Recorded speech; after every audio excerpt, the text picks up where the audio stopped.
What's up, guys? In this episode of Roll Off Rundowns, our guest host is Justin Elliott. He's the owner of Greenhead Dumpster Rental up in Wisconsin.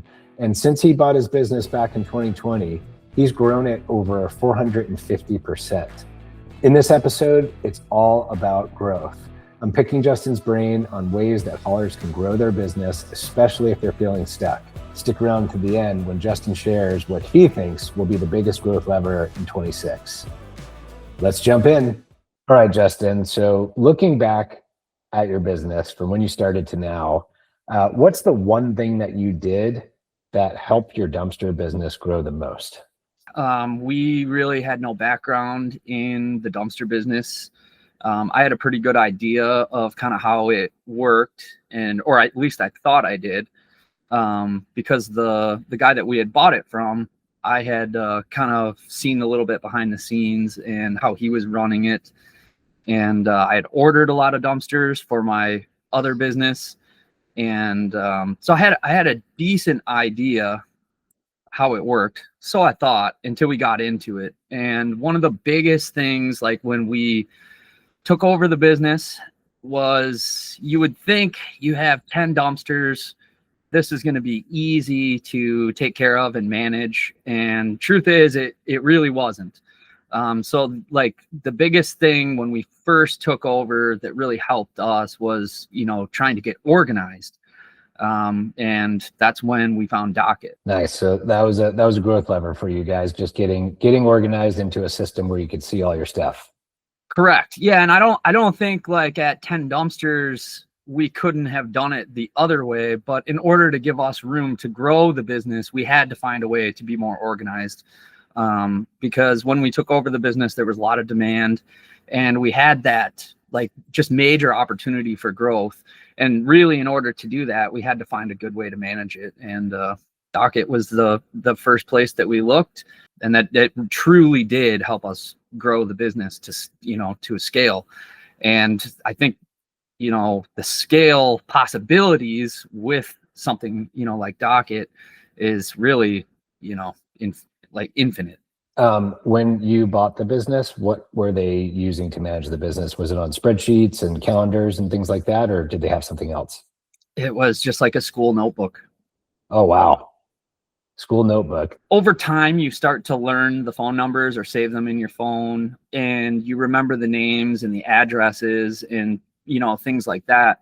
But at first, especially the first year, you don't necessarily know who your good customers are and your repeat customers are. And I think in some cases they can feel like they are not appreciated because you don't remember them. And when you get hundreds or thousands of customers, we want, as a small business, to make those customers feel like friends. And we want them to feel like we remember them and stuff like that. But at a certain scale, honestly, truly, it is hard to do. And one thing, like with Docket, they have all of their information is saved. So like originally when we started, Joe Schmo or, John Doe or whatever calls, and you're flipping through the pages to find his address, his phone number, these types of things. And with Docket, it's a click of a button. You put in John and you have all your Johns just listed, in previous customers and stuff like that. And I think that in a weird way, the technology makes it more personal. Almost the opposite, you would think, that the technology makes things less personal, but in a good way, it definitely does. And just having all those types of records and addresses, phone numbers, emails, everything, on command is definitely makes things a lot more seamless and personable. So getting organized, step one of before you could grow the business. And one of the things that happens when you get organized is you have to look at your metrics. Like, there's numbers that drive the business. What are the numbers that you look at on a weekly basis to know if you're on track, off track? The main number that I'm looking at is the amount of rentals that we're doing.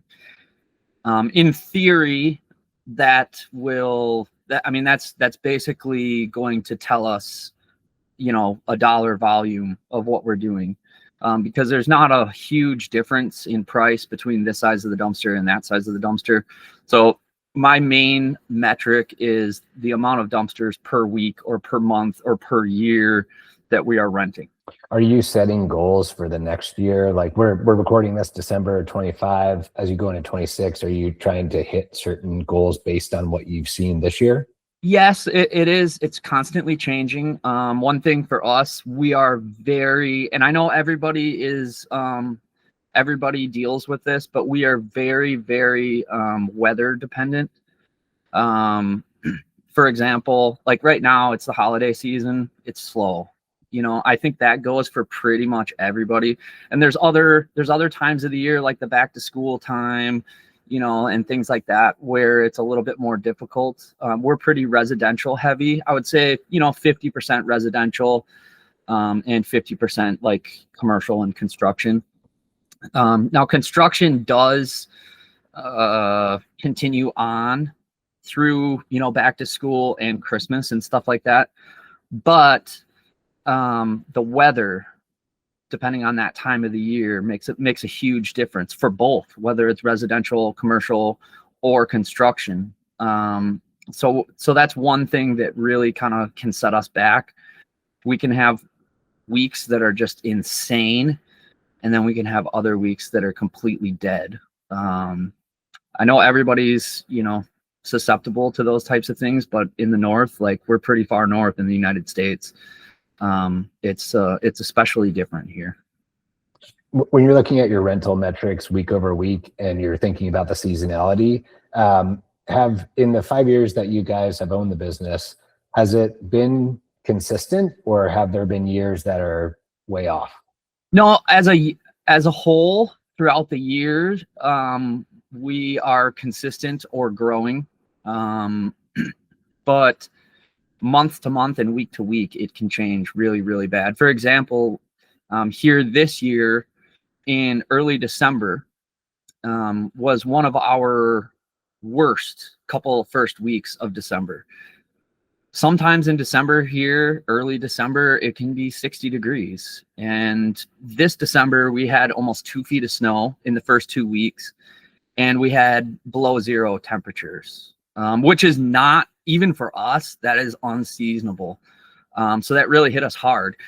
Looking towards 26, the things that you could be better at predicting, obviously we can't do anything about the weather, but for your commercial, your customers that are in the commercial space, like roofers and contractors and whatnot, what's it like in your area? Do you predict growth? Like, are people still building? And do you think you'll get more out of that? Or do you think you're going to lean heavily on the residential side? We're one of the few companies in our area that really kind of leans into the residential side. We have a huge list of customers that use us, some maybe once a year, some every 3 years. And so we're seeing that demand actually rise on the residential side, because as we get new customers and the repeat customers, that side of the business is building. As far as like the economy and building and construction go, I have not seen a single blip. I've heard from other parts of the country that things are slower here, there. Our area is a pretty cheap area to live. I think a lot of people are moving into our area. We're definitely in a growing area, and construction has not slowed down whatsoever. So I see like this coming year being just as good and hopefully better. And that, again, just like the residential customers, once you hook some of these contractors and stuff like that, there's no real way to pay for those customers or get them other than just be here, provide good service, and just do right by those customers. And that's something that I think a lot of people in business have a hard time with. That stuff takes years. These relationships and customers take years to develop. And I don't see it stopping, at least here. I'm in Texas, and it is everywhere you look, they're building something else. There's dumpsters everywhere. So yeah, it really depends on where you're at in the country, but I think most of us are seeing the growth is still happening. One of the most common things we see on the Facebook groups and from our customers, and especially as people are hitting that point where they want to grow intentionally, is pricing your dumpsters. And, that's one of the most common questions when you're a newbie. But as you've established yourself, how do you balance raising your prices and not being the cheapest guy in town because you're providing the best customer service, and with growth? Because you can't be the cheapest guy in town if you want to grow, correct? I mean, that's definitely one way to do it. If you're the cheapest guy in town, you can definitely grow that way. There's a lot of ways to price a dumpster. One thing that we did was actually, instead of raising our prices, we kept our prices the same, but we basically include less. So what that came down to was tonnage. One thing I noticed with metrics, like through Docket, is that I was charging too much to the residentials and not enough to the commercial and, construction side of it. And all that was based on how much tonnage we included in the dumpsters. The residential were paying for the construction, and, right. So one side of that was getting a better deal than the other. There's many ways that you can adjust your prices, or you can adjust your prices based on whatever category they would be going to. What we decided to do was include less tonnage in general. The contractors know what things are going to weigh, but just because you're a contractor doesn't mean your dumpster is going to be heavy. So what we did was actually lower the amount of tonnage included on our dumpster. And that gives everybody a more fair deal because you're paying less upfront in theory. And then at the end of it, based on your material and how much it weighs, you're paying for that after the fact. So that's one way that we did it. But there's so many ways to look into pricing and how to change pricing, raise pricing, or even lower your pricing, but still maintain the same profit margins. Do you have another example that's top of mind? One thing that we did, we have 3 sizes of dumpsters: 10 yard, 15 yard, and 20 yard. One thing that we did was we actually maintained the same price on the 20 yard and raised our prices on the lower yardage dumpsters. And that just it incentivizes people to go for our higher ticket, I guess, item, because there isn't as much of a gap in price from one size to the other. So we're a little bit more profitable on the 10 and 15 yards than we used to be, and about the same or maybe even a little bit less on the 20 yard side. But it incentivizes people, if they need a 15 yard, to get the 20 yard, right? So maybe we're a little bit less profitable on the 20 yards, but we're selling more of them, which in theory makes us more profitable on them because we can be more efficient. I love that. I mean, it's good, better, best pricing, right? You're putting that right in front of the buyer, so that way they can make the right choice. And so great examples of, hey, you don't have to actually lift your prices. There's other ways that you could do it. So thank you for sharing those. Those were excellent. One thing when you're growing is, you guys grew more than 4 times over the time that you've had the business. There's a point in time where you have to say, I got to buy more dumpsters. I need another truck. I need more equipment. Where did you get to that break point where you're like, we need more? If I'm ever sold out of like one size of dumpster, I buy more, because I might be turning down a customer that could be 10, 20, 30, 40, 50, you name the number, $1,000 customer throughout the course of 5 years, 1 year, 10 years. And they're going to go to somebody else who's able to meet their needs. So I've never been scared to buy, especially more dumpsters. Equipment wise, like we have a roll-off truck and trailers that run the dumpsters. I'm a huge proponent of having backup equipment. 1 truck is no truck, in my opinion. 2 is 1. So I'm not scared to spend the money or have a truck sit around for that reason either, because again, I don't want to leave a bad taste in my customer's mouth because my truck is broke down, right? That's the worst excuse you can ever make when you own a dumpster business. It's, oh, sorry, my truck's in the shop. You're not a real dumpster business, like, in my opinion, if that happens. For us, we've never ever had to do that. Not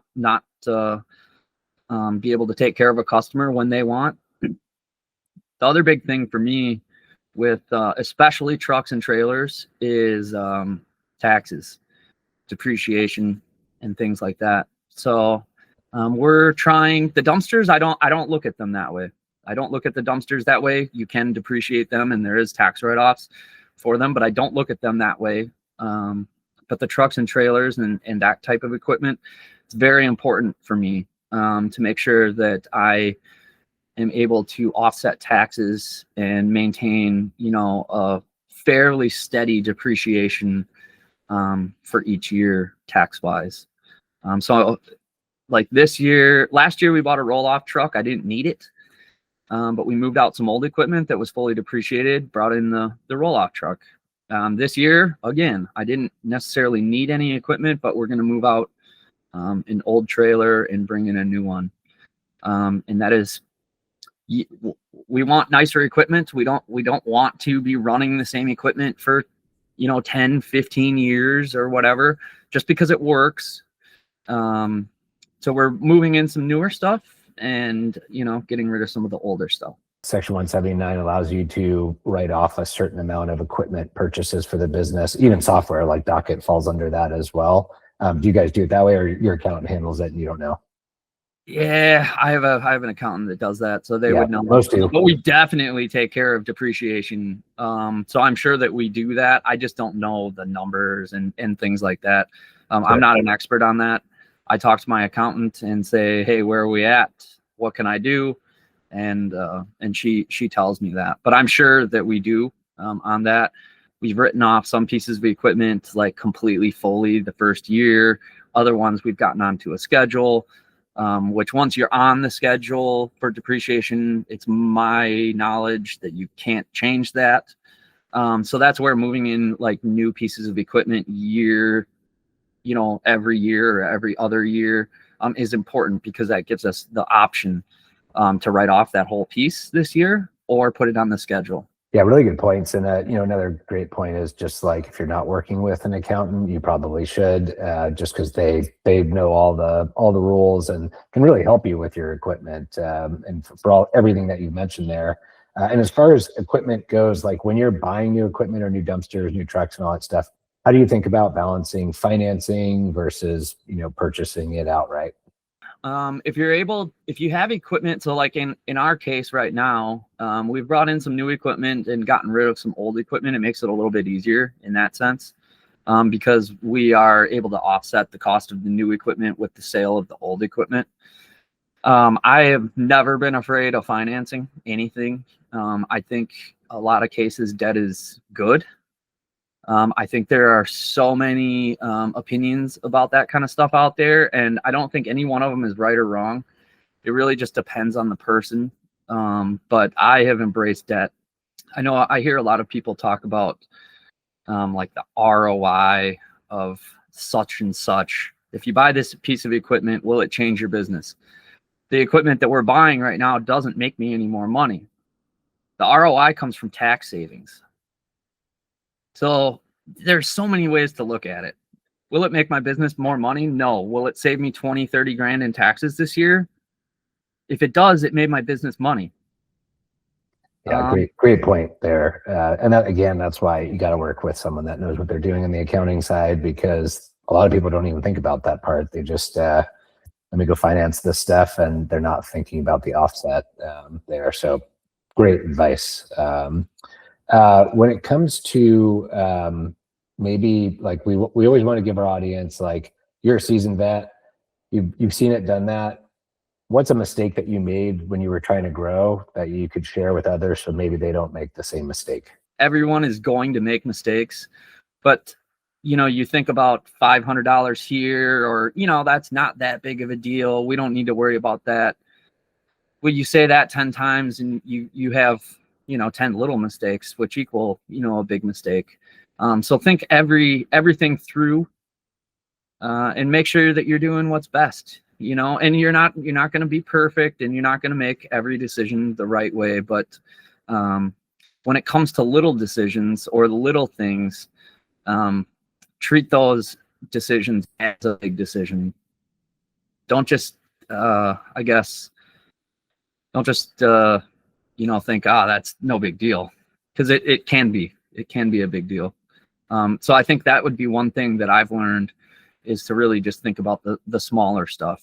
As we look to 2026, if there was a hauler that's like hell bent on growth and they wanted to go double their leads in 26, where would you tell them to focus their efforts? I think it really depends on your market and the size of your business. Like if you're doing thousands of dumpsters a year, to try to double that's going to be difficult. If you're doing hundreds, that's a lot easier. And it really depends on, the lead generations that you're doing already. I think Google Ads is probably one of the best things as far as advertising goes, just in general. There are many other ways to do it, but I think Google Ads is probably one of the top things that you could do to double your leads, but that costs money. So you need to make sure that you're doing it properly. The other thing would be if you're not doing online booking, that was a big one.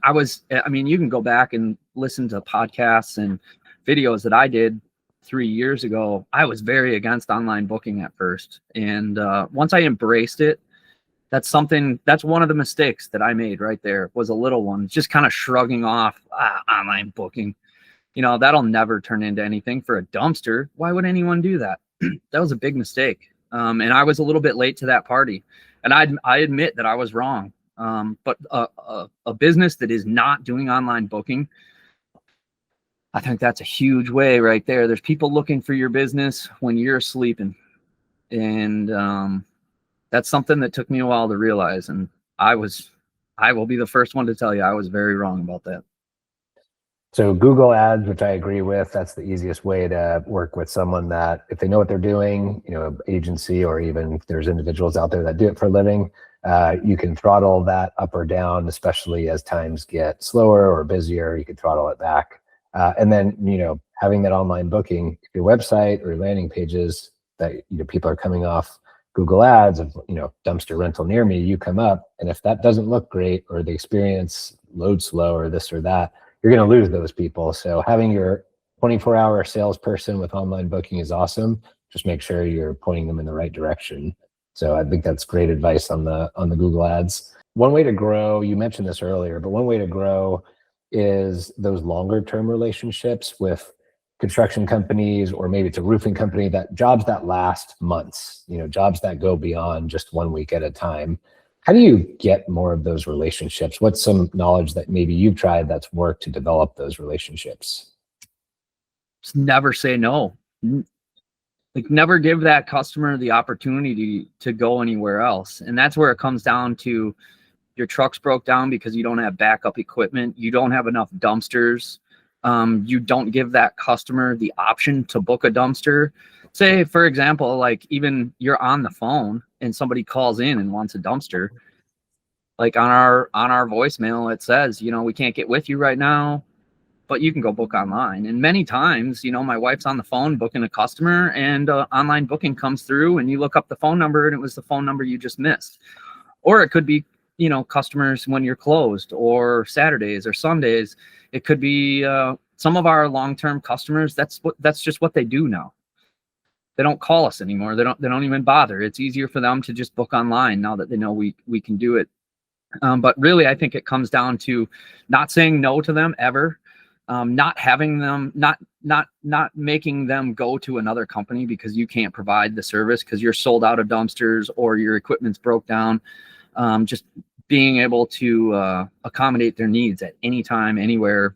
And then just providing, a good price, good customer service is huge. Because in the dumpster business, that's one of the things, like with our business, and now, the smaller guys like myself and many, many, many others across the country are providing better service. But these contractors have been dealing with these giant companies for 30 plus years. They have no idea what good customer service is. And they don't know that necessarily that we're out there and able to provide that service. But once they try, they realize, and we have people say this all the time, it's like, I had no idea that anyone but Waste Management really could even provide what we needed, right? And they just called Waste Management because that's what they've always done, So when they do finally call you because they're sick of Waste Management, or Waste Management can't help them, We got to make sure that we provide a service that's unforgettable. How do you find more of those? If you're not, you're waiting for them to call you, and that happens. But have you ever done anything to proactively go after them? Yeah, I've stopped and given out business cards. I have, obviously advertised, try to get my name in front of them so that they, at least call us. And one of the big ones is they drive around. I come from a construction background, and when I see a construction site, I want to know what's going on. I look at the construction site, whose trucks are there, whose dumpsters there, things like that. So just having your dumpster on those sites, those people drive by and think, if they can do that construction site, they can do mine. When it comes to online booking that you mentioned earlier, it's like you were saying, some of those companies that are repeat, they'd rather do it online. Do you think that's a generational thing that's happening? Yeah, for sure. Some of it, for sure. And I think that's it's a generational thing for my generation and younger to even offer it, because a lot of the older guys, a lot of the guys who've been in the dumpster business for 30 years won't do it. But I think it is generational. But everyone has a smartphone. Everybody orders stuff on Amazon. I don't care if you're 70, 80 years old. The same people who are pushing back against it because they've been in the dumpster business for 30 years are using their phone to order things. I mean, I think that's a great competitive differentiator too. If you're offering online booking and your competition down the road is not, that's going to make it easier for that newer generation that they want speed, right? And efficiency. They don't want to have to every time have a phone call. So I see both sides of it. And I think there's a need for both. And I think that there's customers that want to talk on the phone, and there's customers that want to order online. And that's why offering both is a good thing. We allow our customer the experience that they want. If there's one growth lever in 26 that you would tell people to go pull, which would that lever be? I guess, again, super situational. Every business is going to be a little bit different. A lot of smaller guys aren't advertising, just in general. They're just not. Any sort of advertising, just getting your feet wet, and starting to figure out the best ways, the worst ways. That's part of it. You're going to have to learn the wrong ways to advertise before you learn the right. But just advertising in general, and making super sure that you're providing top-notch customer service is huge. And then making that like a religion. That is something that we never, ever, ever move away from. And I think some people maybe get a little bit, if they've been doing it for a while, it's just like, yeah, let's pretend like we just started this business and you're the first customer all over again. And let's do that to every customer every single time. I think people still, we're talking about online versus talking to people in person. People, no matter how they book their dumpsters, they want great customer service. So that's something that's never going to go away. Whether you see that customer or talk to them or not, they want that good customer service. And that's our job to do. Nobody can do that other than us. Yeah, for sure. That's without a doubt. If you don't have customer service, you're not going to get repeat service. You had mentioned, I think advertising, you're right. I see a lot of our own customers don't advertise. They just say, oh, it's word of mouth or, referrals, and that's fine. But if you're growth minded, trying to push on that. So you mentioned Google Ads. Are there any other advertising methods that you've used that have worked for you in the past? Yeah. So we do a lot. We sponsor a lot of local events. That's one thing. We're not really sponsoring. We're just donating. We're donating dumpsters, things like that. Making sure that your dumpsters are easy to read at 70 miles an hour from half a mile away. That's a big one. Branding the vehicles, the dumpsters, some billboards, there's TV ads, radio ads.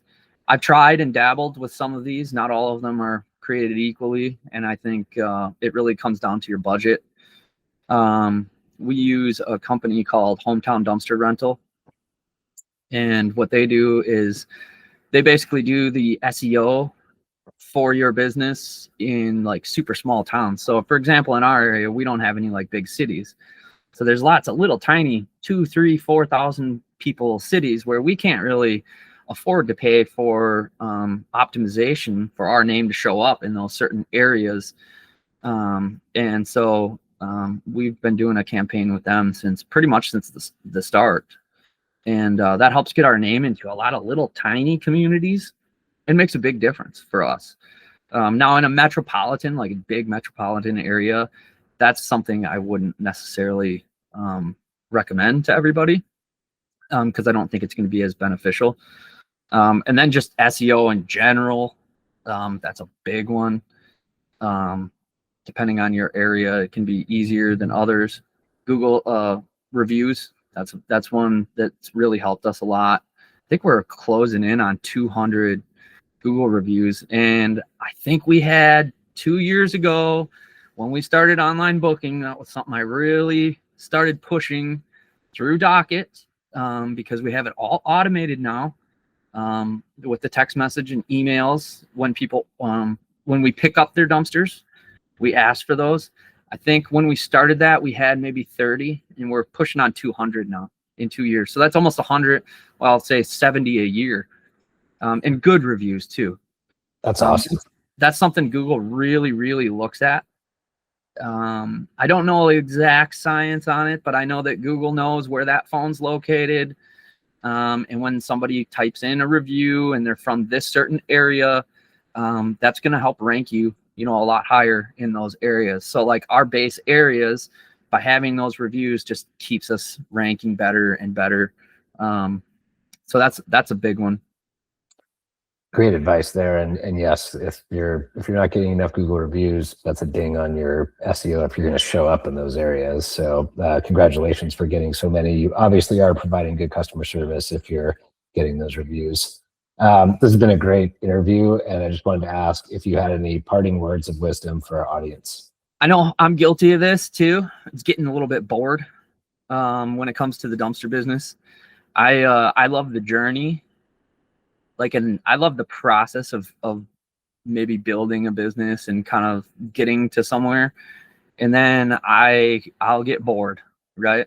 And I'm sure there's a lot of other guys out there that have been in the business for 3-4 years. And, it kind of just gets monotonous and maybe a little bit boring and stuff like that. But keep a smile on your face, keep providing the service. And like I said earlier, pretend like every customer is your first.